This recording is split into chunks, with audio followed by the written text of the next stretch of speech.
Welcome to Washington Today on C-SPAN Radio for Thursday, July 27th, 2023. President Joe Biden announces new steps to deal with the unprecedented heat wave across the U.S. Temperatures regularly topping 100, even 110 degrees in many places. The president looks to protect workers, improve weather forecasts, and make drinking water more accessible. And again, makes the case that the extreme weather is due to climate change, which he has also been addressing through policy and legislation. Coming up, we hear from the president and talk about it with Bloomberg News climate reporter Zahra Hirji. U.S. House joins the Senate in passing bills to reverse U.S. Fish and Wildlife Service decisions to list two animals as endangered species, the lesser prairie chicken and the long-eared bat. But the president says he'll veto the bills. House passes the first government spending bill for the next fiscal year 2024, which begins in October, dealing with veterans affairs and military construction, but puts off taking up a second funding bill on agriculture and the FDA over disagreements over funding levels and abortion policy. U.S. Senate continues working on amendments to the Annual Defense Policy and Programs Bill, the NDAA, or National Defense Authorization Act. One amendment today from Senator Bernie Sanders would have cut funding at the Pentagon by 10%. It didn't pass. And the Italian Prime Minister visits Washington, meeting with congressional leaders and President Biden. Some of the topics: Russia's invasion of Ukraine and relations with China. And it is the 70th anniversary of the armistice that ended the Korean War. The story from the Washington Post: President Biden unveiled several measures Thursday aimed at addressing the extreme heat affecting large swaths of the nation, including ramped-up enforcement of safety protections for workers in fields such as construction and agriculture, who are most vulnerable to high temperatures. Speaking from the White House complex, the president also announced additional funding to improve weather forecasting and grants to help ensure clean drinking water in western states affected by drought. The actions come as about 150 million Americans from the West Coast through the Midwest and into the Northeast and New England are now under heat alerts, and temperatures are expected to approach 100 degrees in the nation's capital. That from the Washington Post. The president spoke in the Eisenhower Executive Office building, joined by the acting Secretary of Labor, also the heads of FEMA and NOAA, and joining remotely the mayors of Phoenix and San Antonio. Today I'm announcing additional steps to help states and cities deal with the consequences of extreme heat. First, I've asked Acting Labor Secretary Julie Su to issue a heat hazard alert. It clarifies that workers have federal heat-related protections. We should be protecting workers from hazardous conditions, and we will. And those states where they do not, I'm going to be calling them out, where they refuse to protect these workers in this awful heat. Second, the Acting Secretary of Labor will work with her team to intensify enforcement, increasing inspections in high-risk industries like construction and agriculture. This work builds on the national standards the Labor Department is already developing for workforce and workplace heat safety rules. Meanwhile, the U.S. Forest Service will award more than $1 billion in grants to help cities and towns plant trees that in the long term will help repel the heat and expand access to green spaces so families have a place to go to cool off and to bring down the temperature in cities. The Department of Housing and Urban Development is providing billions to communities to make buildings more efficient and to make them more heat resistant, open cooling centers for residential areas and in the cities that the communities can go to be safe. The Department of Interior is using infrastructure funding to expand water storage capacity in the western states to deal with the impacts of future droughts that are made all this extreme heat more consequential. The National Oceanic and Atmospheric Administration is launching a new partnership with universities and impact communities to improve the nation's weather forecast and its accuracy, so Americans everywhere can be better prepared and they can better predict what the heat is going to be in that community with the weather. With more on President Biden's announcement on extreme heat and climate change, joining us on the phone is Zahra Hirji, Bloomberg News climate reporter. Thanks for being with us. The steps the president announced today, how much will they help? Well, they're certainly going to have a particular help on the workforce. One of the biggest things that he mentioned is he has ordered the Department of Labor to issue what he described as the first ever hazard alert for heat. And it's basically kind of reaffirming that that workers have protections under the federal government for staying cool in the heat. So you can think about, you do not need to have to be in the heat all the time without taking water breaks or avoiding the shade. You have protections under the federal law. And moreover, that the Department of Labor is actually going to ramp up their workplace inspections of industries that are sort of known to be high risk for putting people on the front lines of heat exposure. And you can think of that as construction and agriculture. Some Democratic members of Congress have been calling on the president to declare a climate emergency. What would that look like, and what would it do? A big thing that declaring a climate emergency could do is potentially free up more money within the federal government to kind of directly respond to climate events like disasters like extreme weather, like this extreme heat. It is something, though, that it's unclear that Biden has been interested or willing to do. And I think a big part of announcements like this, and this isn't the only thing that the administration has done on heat, it kind of follows a couple other announcements, is really trying to showcase that they are putting money into this, and they're using the Inflation Reduction Act, they're using the bipartisan infrastructure bill, and they're using other money to kind of take these steps already. Not surprisingly, the president linked the current heat wave to his larger issue of dealing with climate change. Did the experts say that this is connected? Absolutely. Just this week, there are a bunch of scientists really saying that the heat waves that we've been seeing both in the U.S. as well as other parts of the world really couldn't happen without climate change. It's just the intensity and the length in which we are seeing this extreme heat. And kind of adding on to this, last month was the hottest June on record. It's looking like this is going to be the hottest July on record, and probably the hottest month on record. And this is all putting 2023 on track to be the hottest year on record. And that's not just in the U.S., I'm talking globally. And a big reason why is climate change and just the year-over-year increase of the increase of greenhouse gas emissions into the atmosphere, which is causing the Earth to warm. We're talking with Zahra Hirji from Bloomberg News. What is the cost of such high temperatures that we've seen this summer? Well, the Biden administration did provide a statistic today saying that there's one estimate that all this heat is causing about, he said, $100 billion in damage. That's on top of the additional damage coming from other types of disasters, whether it's flooding, like the Vermont flooding that we saw earlier this year, hurricanes that we've seen in the past, which all can have a climate impact.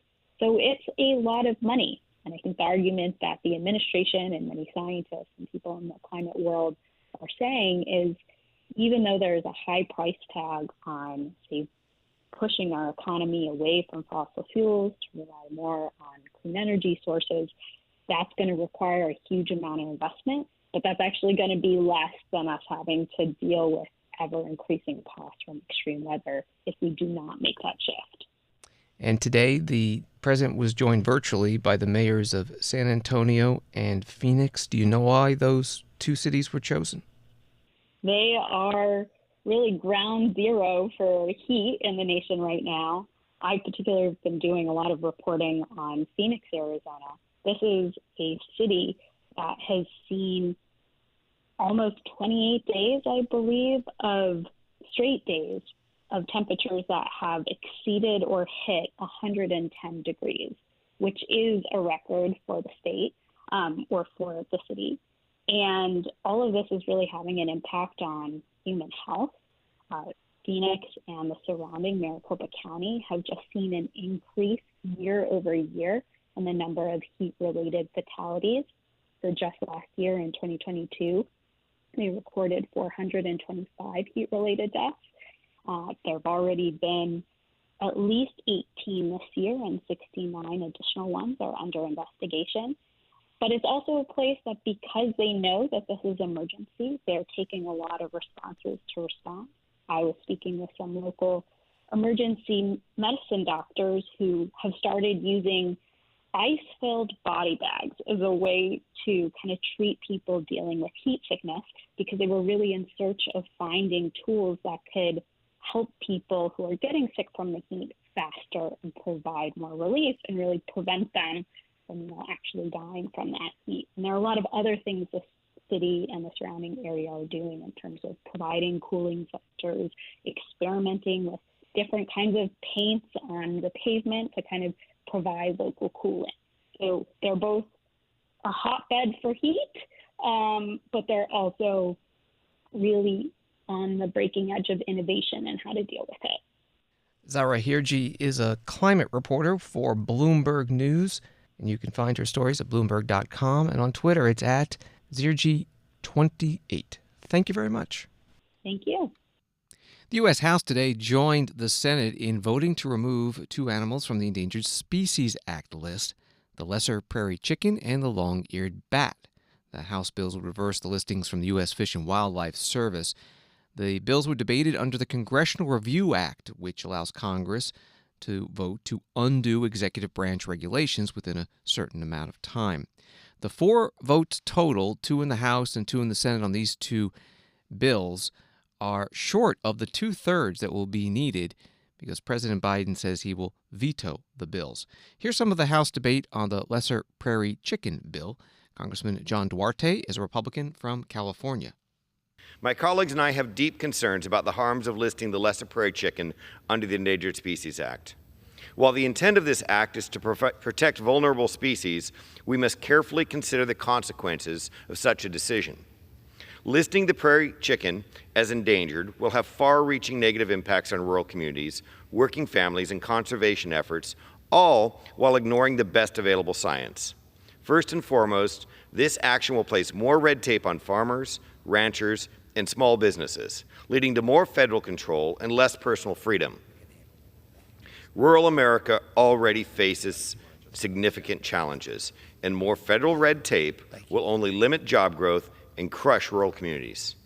Furthermore, listing the lesser prairie chicken might not guarantee its recovery. The Endangered Species Act's track record has shown limited success in saving species from extinction, often requiring substantial amounts of taxpayer dollars and enormous economic impacts with minimal positive outcomes.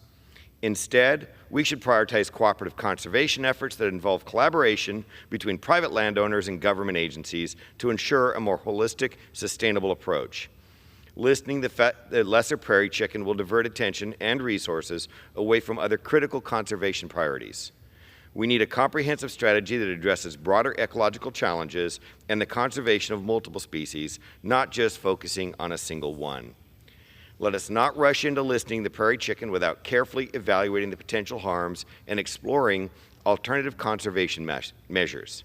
Effective conservation requires a balanced approach that protects both our natural heritage and the livelihoods of working families throughout rural America.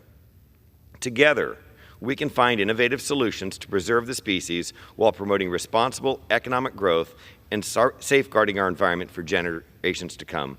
Thank you. I yield back. Congressman John Duarte, Republican from California, today on the House floor. Congressman Arugra Halva, Democrat from Arizona, spoke against the bill.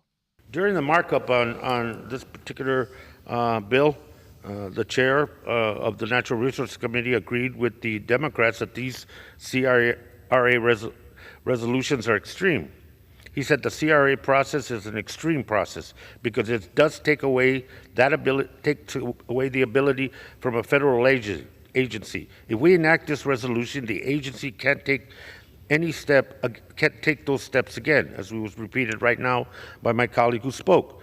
So I asked my colleagues on the other side of the aisle that are taking this extreme step, what is their plan? When the lesser prairie chicken or the northern long-eared bat slips closer to extinction, what is the backup? There is no backup. The CRA is permanent, and extinction then becomes the only avenue and the only probability. I would suggest that 99% of the species that have been listed under the Endangered Species Act continue to exist. That is the track record that should be highlighted, and that is the track record on this anniversary, 50-year anniversary of Endangered Species Act that we should all be proud of. Congressman Raul Grijalva, Democrat from Arizona, ranking member on the Natural Resources Committee today on the House floor. The House passed this bill to delist the lesser prairie chicken from the Endangered Species Act by a vote of 221 to 206, overwhelmingly party line. There were 4 Democrats voting yes and 1 Republican voting no. And the second bill to remove the long-eared bat from the Endangered Species Act list passed 220 to 209. Same thing, 2 Democrats voted yes, 1 Republican voted no, otherwise party line. The bills already passed the Senate, now head to President Biden, who says he'll veto them, and overturning a veto would take a 2/3 vote of Congress. CBS News reports the Supreme Court on Thursday paved the way for construction of the controversial Mountain Valley Pipeline project to resume, granting a request to lift lower court orders that halted the project and delayed its completion. The court's brief order vacates stays issued by the U.S. Court of Appeals for the Fourth Circuit in cases brought by environmental organizations opposed to the 303-mile Mountain Valley Pipeline that will transport natural gas from West Virginia to Virginia. There were no noted dissents. That from CBS News. The U.S. House today also passed the first of the 12 fiscal year 2024 spending bills. This one for Veterans Affairs and Military Construction, $317 billion total. The vote was 219 to 211. Voting no, every Democrat and 2 Republicans.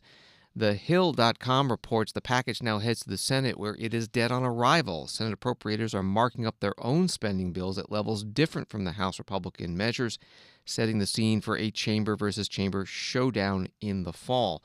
And the Hill article also has this: plans to move an appropriations bill funding agriculture and the Food and Drug Administration to the House floor were brought to a halt amid internal GOP divisions over whether to further slash spending and a provision related to abortion.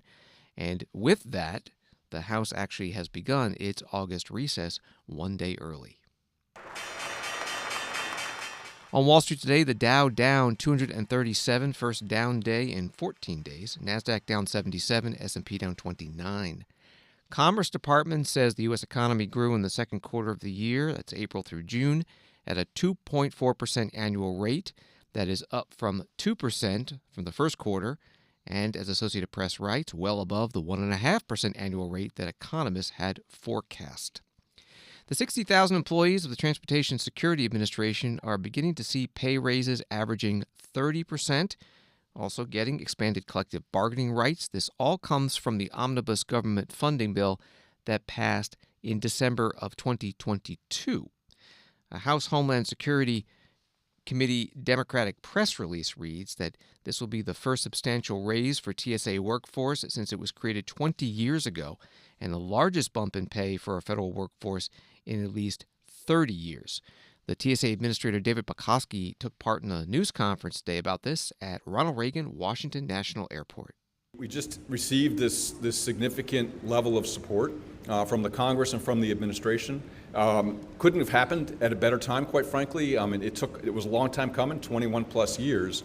But if you think of what's happening right now in the United States with the recovery from the pandemic and the increase in air travel, we would not have been able to be as successful as we have been this summer with record volumes of passenger travel through this airport, through BWI, through Dulles, through airports throughout the country, were it not for this pay increase. We have seen a 30% increase in the number of applicants for open positions in TSA. That is huge because this is an incredibly competitive job market.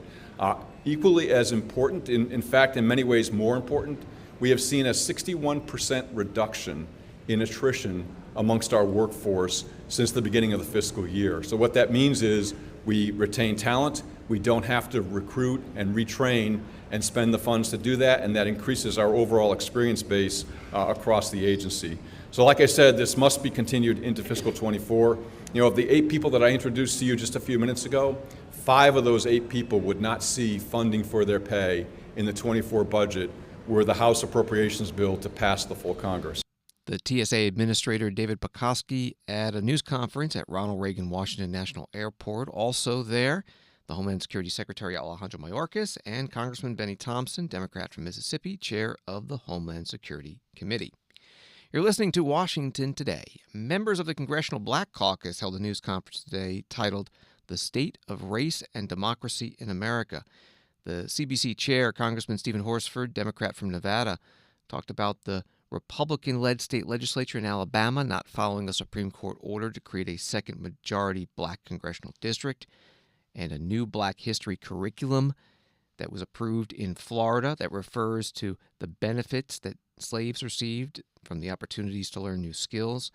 Congressman also talked about Congressman Eli Crane, Republican from Arizona, using the phrase colored people on the House floor, and Senator Tommy Tuberville, Republican from Alabama, saying that white nationalists are not racist. Here's Congressman Horsford. Just yesterday, I represented the Congressional Black Caucus at the Pentagon for the 75th anniversary of President Truman's signing of the executive order to end racial segregation in the military.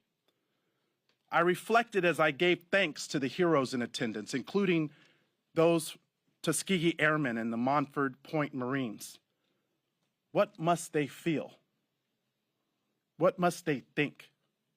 That in the year 2023, a member of the House of Representatives took to the floor and referred to black servicemen, servicewomen, veterans, and their families, those who defend our country now and who have served in the past in a segregated military with their lives as, quote, colored people. While another member in the Senate hedged on whether or not white supremacists are racist. We are under attack. Black people are under attack in America. But we are not victims and we are not powerless. This is the fight before us. Our fundamental rights are under assault and our very history is being denied. But we will not stand by quietly as it happens. We will never give up when so many people are counting on us to fight for them. And I want to thank my colleagues for being here to speak their truth about what we as the Congressional Black Caucus are doing in this moment to defend our democracy and to protect our race. CBC Chair, Congressman Stephen Horsford, Democrat from Nevada, at a news conference today with other CBC members on Capitol Hill. Another story from thehill.com. Members of the CBC met with Education Secretary Miguel Cardona on Wednesday to discuss Black history policies. The caucus also issued formal letters to Secretary Cardona and Attorney General Merrick Garland, and they have met with the White House on the need for a, quote, very aggressive legal strategy. A House Judiciary Subcommittee hearing today looked at transgender care for minors. It was titled by the Republican majority, The Dangers and Due Process Violations of Gender-Affirming Care for Children. One of the witnesses invited by the Republicans was Chloe Cole. She's now 19 years old. She said she came out to her parents as a transgender boy at age 12. Her parents then sought medical help, but the years of puberty, blocking drugs, testosterone injections, and a double mastectomy at age 15 were all a mistake. And now she is detransitioning. So what message do I want to bring to American teenagers and their families? I didn't need to be lied to. I needed compassion. I needed to be loved. I needed to be given therapy to help me work through my issues, not affirm to my delusion that by transforming into a boy, it would solve all my problems. We need to stop telling 12-year-olds that they were born wrong, that they are right to reject their own bodies and feel uncomfortable with their own skin. We need to stop telling children that puberty is an option, that they can choose what kind of puberty they will go through, just so they can choose what clothes to wear or what music to listen to. Puberty is a rite of passage to adulthood, not a disease to be mitigated. Today, I should be at home with my family celebrating my 19th birthday, and instead I'm making a desperate plea to my elected representatives. Learn the lessons from other medical scandals like the opioid crisis, to recognize that doctors are human too, and sometimes they are wrong. My childhood was ruined along with thousands of detransitioners that I know through our networks. This needs to stop. You alone can stop it. Enough children have already been victimized by this barbaric pseudoscience. Please let me be your final warning. Chloe Cole, activist and former transgender patient, testifying before a House Judiciary Subcommittee today. The Human Rights Campaign put out a statement on this hearing that reads, despite the fact that every major medical organization disagrees with extremist leaders of the House Judiciary Committee, recognizing that age-appropriate, medically necessary gender-affirming health care for transgender adolescents and teens is critical, the committee today will continue embarking on a reckless, unprecedented misinformation campaign to justify harmful policies to prevent transgender children from being able to access important and life-saving health care, part of the statement from the group Human Rights Campaign. Also today, Congressman Jim Jordan, Republican from Ohio, chair of the Judiciary Committee, wrote on Twitter that based on Facebook's newfound commitment to fully cooperate with the committee's investigation, the committee decided to hold contempt in abeyance. For now, to be clear, contempt is still on the table and will be used if Facebook fails to cooperate in full. He was referring to a planned vote today to hold Meta CEO Mark Zuckerberg in contempt of Congress for not complying with a subpoena. Washington Today continues in a moment. When citizens are truly informed, our republic thrives. Get informed straight from the source on C-SPAN. Unfiltered, unbiased, word for word. From the nation's capital to wherever you are. Because the opinion that matters the most is your own. This is what democracy looks like. C-SPAN, powered by cable. C-SPAN's evening newsletter, Word for Word, brings you a recap of the day's most important events. Find out what happened on Capitol Hill, the White House, and with policymakers. All delivered straight to your inbox. Subscribe now at cspan.org/connect.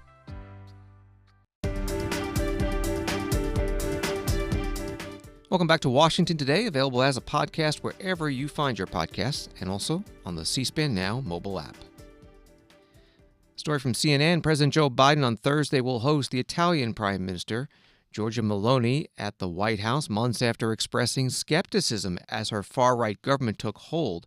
But the initial wariness towards Meloni, fueled by fierce rhetoric toward migration, the European Union, and gay rights, appears to have subsided as the Prime Minister shifts toward the center. The White House has viewed the Prime Minister as a strong partner in an effort to aid Ukraine. Prime Minister Meloni has also signaled a willingness to pull Italy out of China's Belt and Road Initiative. That reporting this morning from CNN. We'll get to the Oval Office meeting between the two in a moment, but first, the Prime Minister went to the U.S. Capitol building, meeting with congressional leaders, including Speaker Kevin McCarthy. I'm very pleased to meet once again with the Prime Minister of Italy, Giorgia Meloni. When we last met, I was in Rome just a couple months ago with a bipartisan group, and it's an honor to actually host her here. But as explained to the Prime Minister, when we departed, the Republicans and Democrats alike turned to one another and said, she is probably one of the most impressive leaders we have found on our trip. We've watched that you were looking forward, not backwards.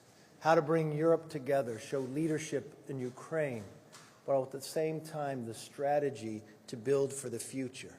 You know, the first European country I visited as Speaker was Italy, and there is a reason for that. It's the friendship that transcends the parties and politics. Italy's rich contribution. You just go out those doors and you can see the Italian culture with the contribution to America. The rotunda, painted by Brumidi. We've watched it time and again. And on a personal note, you know, it wasn't that long ago that young immigrant of 11 years old left Italy to come to America. His name was Guido Palladino. He was my grandfather. To look for a better life, to be able to grow. And now his grandson is the 55th Speaker of the House. House Speaker Kevin McCarthy, Republican from California, standing beside the Italian Prime Minister today in the U.S. Capitol building. She also met with the Senate leaders, Republicans and Democrats. And then later in the afternoon, the Prime Minister went to the White House to meet with President Biden in the Oval Office. Well, it's a delight to welcome the Prime Minister. We've become friends, and it's good to have you back in the White House. Thank you for coming. And let me offer my condolences in Italy and throughout the Mediterranean, those suffering from extreme weather and wildfires. Italy and the region are grappling with this, just as we are here in the United States. I just did a major initiative on the dangers of this excessive heat here in the United States, and we're grappling with it as well. And as NATO allies, the transatlantic partnership is the cornerstone of our shared security. And the Italian troops are playing a critical role in Europe, in the Mediterranean, and beyond. Italy and the United States are also standing strong with Ukraine, and compliment you on your very strong support in defending against Russian atrocities, and that's what they are. It's not just a war, but Russia's committing atrocities they're focusing on. I don't want to get into it, but, you know, and I think Italian people, I want to thank them for supporting you and supporting Ukraine. It makes a big difference. Today we're going to talk about our deepening economic connections, which fueled more than $100 billion in trade last year. In my view, there's no reason why that can't increase. And we're also expanding the partnership in new areas, including space cooperation and strengthening our support for developing countries. And I look forward to our discussion today on Mediterranean and work with Mediterranean nations to address the legitimate migration challenges you have coming from Africa.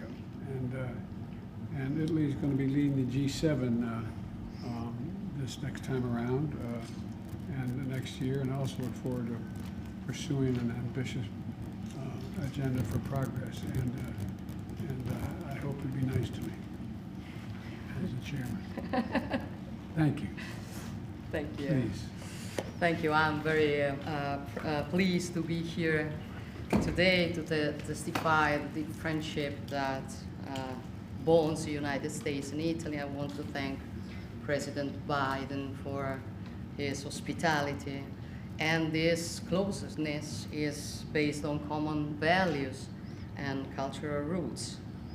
And our bond was made strong by the contribution of millions of Americans of Italian origin. And that means Italy is an integral part of the great American nation and contributed in shaping its culture and identity. And also for that, our relations are historically strong. They cross governments and remain solid regardless of their political colors.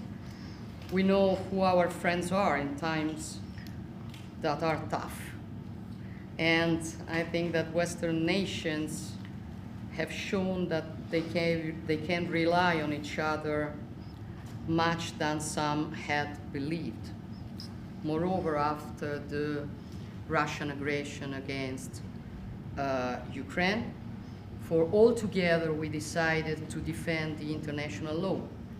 And I'm proud that Italy, from the beginning, played its part in it. We did it simply because supporting Ukraine means defending the peaceful coexistence of people and states everywhere in the world.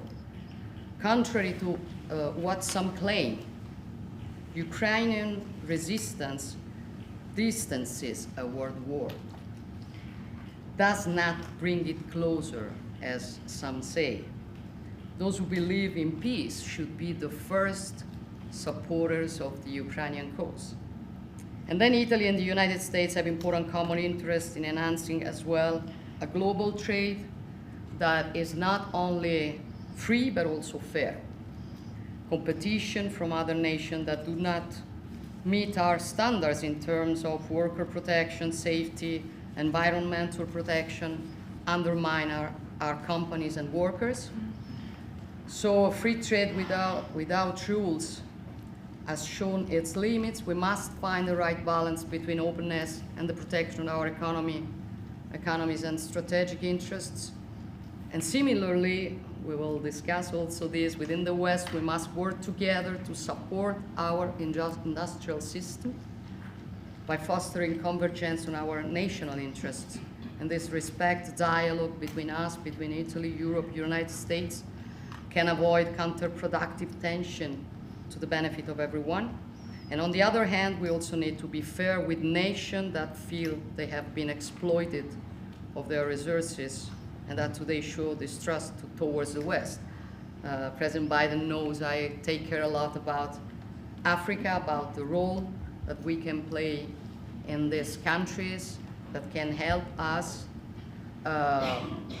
building with them a new relation based on a new approach, which is a peer-to-peer approach, also to fight illegal migration and all the problems that we face. It is all things that we will discuss in the G7 presidency of Italy next year.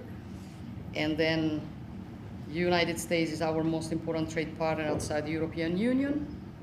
And I think, I do agree with you, Joe, that our trade partnership is very high, but no reason why we could not improve it. So thank you very much for hosting us, and thank you for your time. The Italian Prime Minister Giorgia Meloni with President Biden in the White House Oval Office.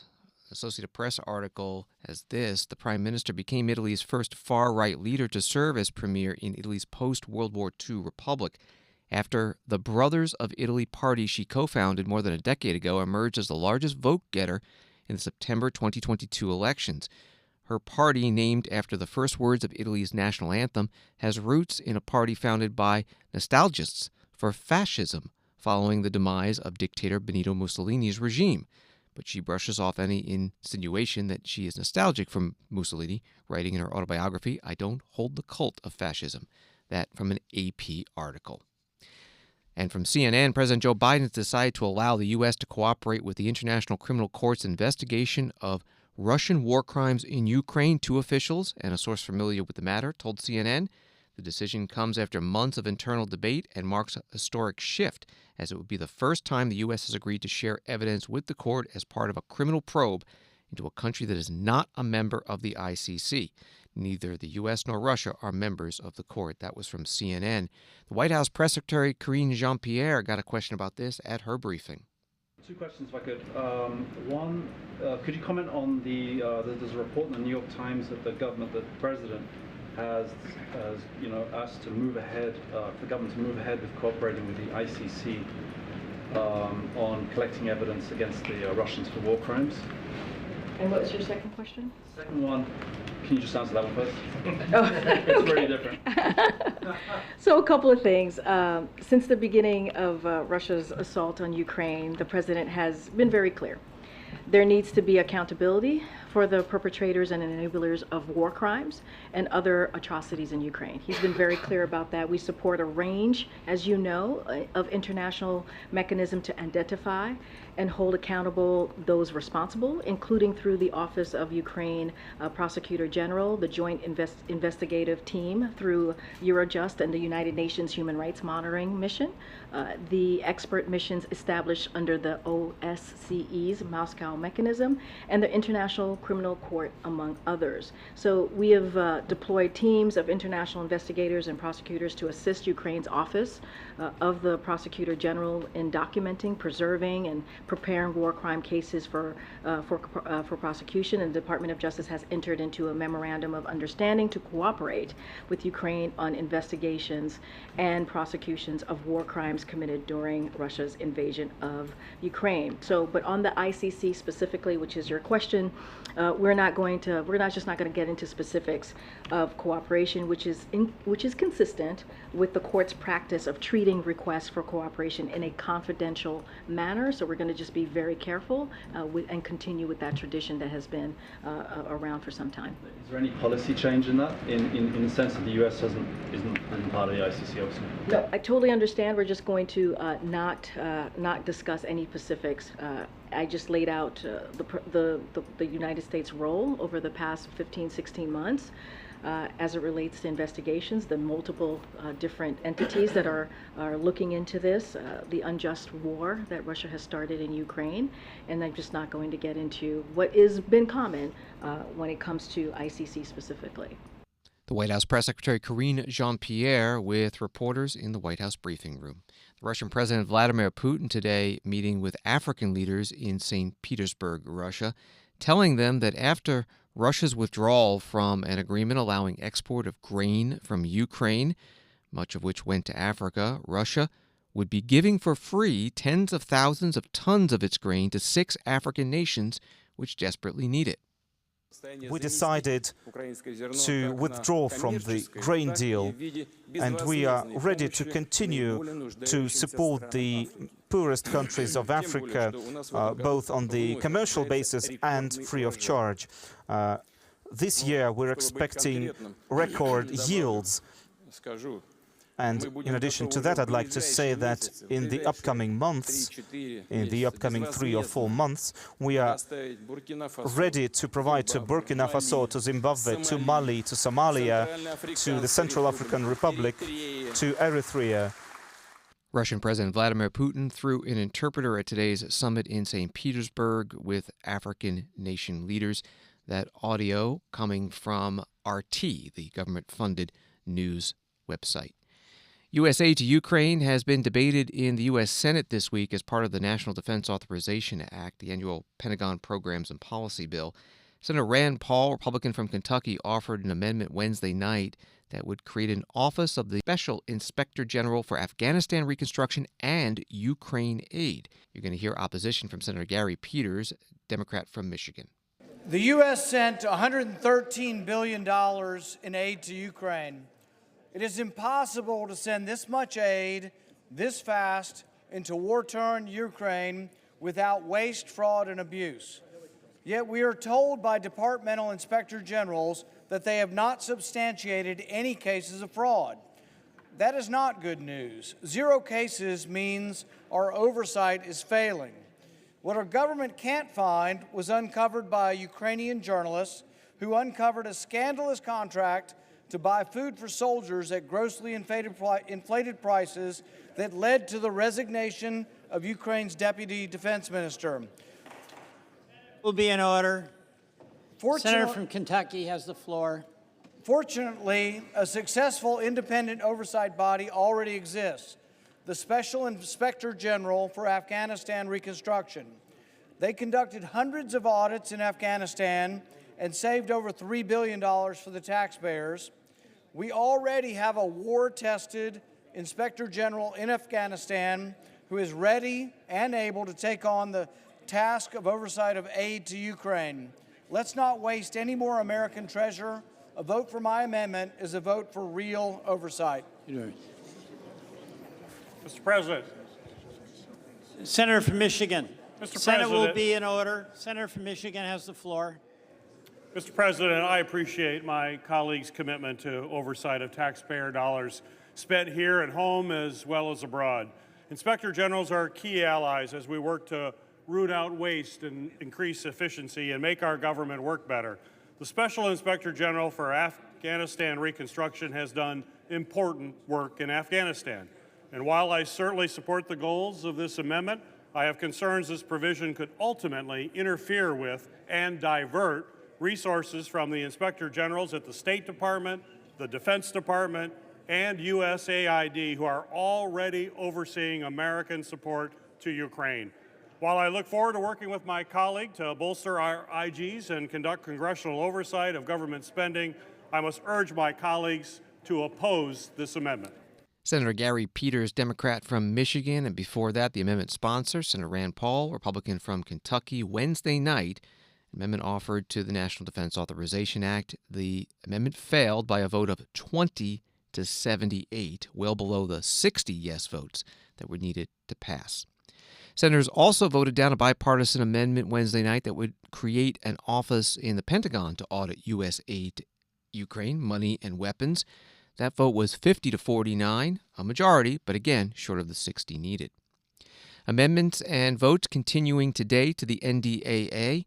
Senator Bernie Sanders, independent from Vermont, offered one that would reduce the bill's authorized defense spending, $886 billion, by 10%. You'll hear opposition from Senator Jack Reed, Democrat from Rhode Island, chair of the Armed Services Committee.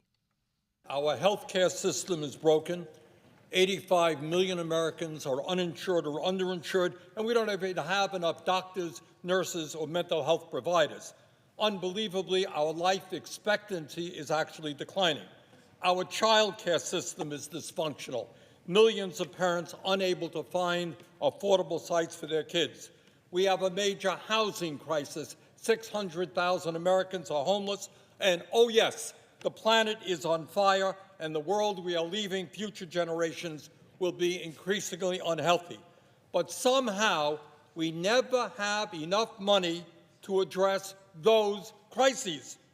Mr. President, if we have learned anything about the COVID pandemic, where we have lost over 1 million Americans, and climate change, which is causing massive destruction throughout the world, it is that national security is not just about nuclear weapons, submarines, and fighter planes. It's about making sure that all Americans have decent health care, education, housing, and other necessities of life. I ask for 30 unanimous consent for 30 more seconds. Without objection. Year after year, with very little debate, we pour hundreds of billions of dollars into the military-industrial complex.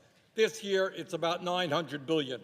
While defense contractors make huge profits, while the Pentagon remains unaudited, with massive waste and fraud, we now spend more than the next 10 nations combined. Enough is enough. It's time to change our national priorities, and cutting military spending by 10% is a good way to begin. Thank you. Mr. President. Senator from Rhode Island. I rise in opposition to the amendment. An across-the-board cut of 10% makes no distinction between those programs that are actually vital and necessary for the defense of the country and those programs that may be subject to reduction based on an evaluation of the program. The Senator's amendment excludes the Defense Health Program, military personnel accounts, and assistance to Ukraine, but that means the actual cuts on every other function will be much greater than 10%. The other point I think should be made, he's made a very rousing description, an accurate description of some of the issues facing us domestically, but we are now involved in a existential conflict helping the Ukrainians to defend democracy. That costs money. We're in a situation where China has increased their military dramatically, and we must be prepared to react to such a change. This world is more dangerous perhaps today than at any time, and to simply walk away from adequately funding our Defense Department would be, I think, an error. Senator Jack Reed, Armed Services Committee Chair, Democrat from Rhode Island, responding to the amendment offered by Senator Bernie Sanders, independent from Vermont.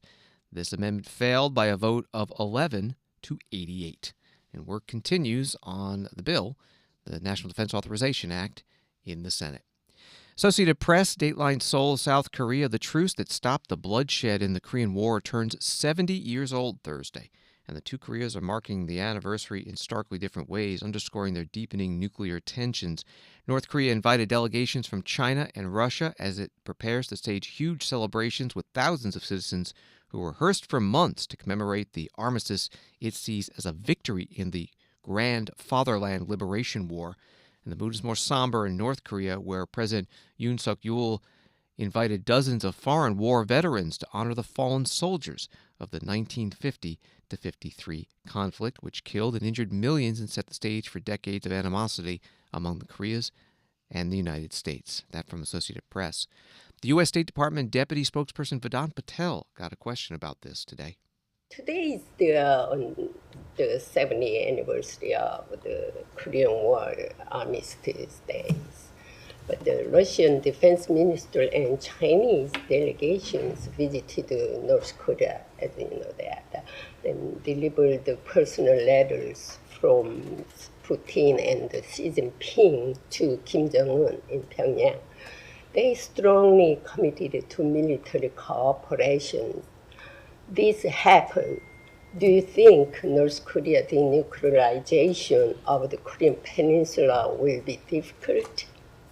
What I can say, Janie, is that one, that our commitment to the denuclearization of the Korean Peninsula continues to be unwavering, as well as our willingness to engage with Pyongyang without preconditions. But Pyongyang has continuously not been interested in diplomatic engagements back. The DPRK's nuclear weapons and ballistic missile program, they pose a grave threat to international peace and security, and stand in blatant violation of multiple UN Security Council resolutions. You just spoke of two countries, Russia and China.